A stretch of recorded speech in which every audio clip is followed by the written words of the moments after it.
নাহমাদুহু ওয়া নুসাল্লি ওয়া নুসাল্লিমু আলা হাবিবিল কারীম ওয়া আলা আলিহি ওয়া আসহাবিহি আজমাইন। পবিত্র রমজান উপলক্ষে আপনাদেরকে জানাই স্বাগতম, শুভেচ্ছা।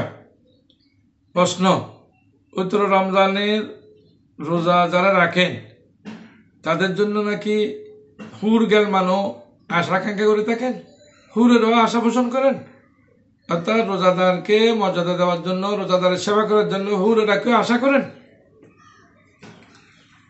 হ্যাঁ, এ প্রসঙ্গে বলা যায় রাসূল করিম সাল্লাল্লাহু আলাইহি সাল্লাম হাদিসে এসেছে, ক্বালা রাসূলুল্লাহ সাল্লাল্লাহু আলাইহি সাল্লাম ইন্নাল জান্নাতা তুযাখরাফু লিরমজান মিন রাসিল খাউল ইলা খাউল।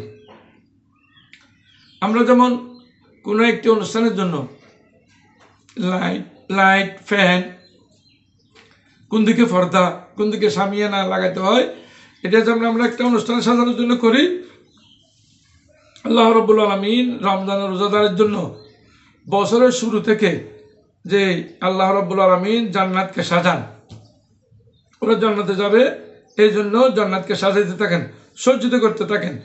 ক্বালা ফাইযা কানা বলি ইয়াউমিন মিন রমজান, যখন রমজানের প্রথম রাত আরম্ভ হয়, রাত আগে আসে, ইসলামের বিধানের মধ্যে দিন পরে আসে, তো প্রথম রাত যখন শুরু হয়, হাব্বাত রিহুম মিনাল আরশে, আরশ থেকে একটি বাতাস আসে, এটা হলো রহমতের একটি বাতাস, মিন ওয়ারাকিল জান্নাহ, বেহেশতের পাতা পল্লব থেকে একটি বাতাস আসে, আলাল হুরুল ঈনে, এটা আসে যে হুরুল ঈন মানে এই ডাগর চক্ষু বিশিষ্ট হুর থেকে।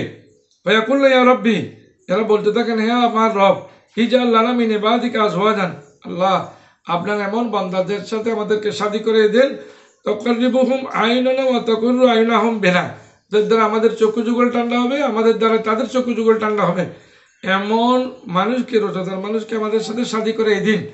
আল্লাহর কাছে হুর গেলমান পর্যন্ত আশা করেন রোজাদারের সাথে ওদের শাদী হওয়ার জন্য।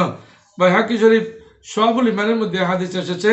সুতরাং যারা হুর গেলমানের সেবা চান, পবিত্র রমজানকে, রোজাকে শুদ্ধভাবে সুন্দরভাবে রাখেন এবং আল্লাহ রাব্বুল আলামিন যে সজ্জিত করেন রমজানের রোজার জন্য, এটা আমাদের আমল, এই সজ্জিত জান্নাতে যাওয়ার জন্য আল্লাহ আমাদেরকে তৌফিক দান করুন, আমিন। আখির দাওয়ানা আনিল হামদুলিল্লাহি রাব্বিল আলামিন।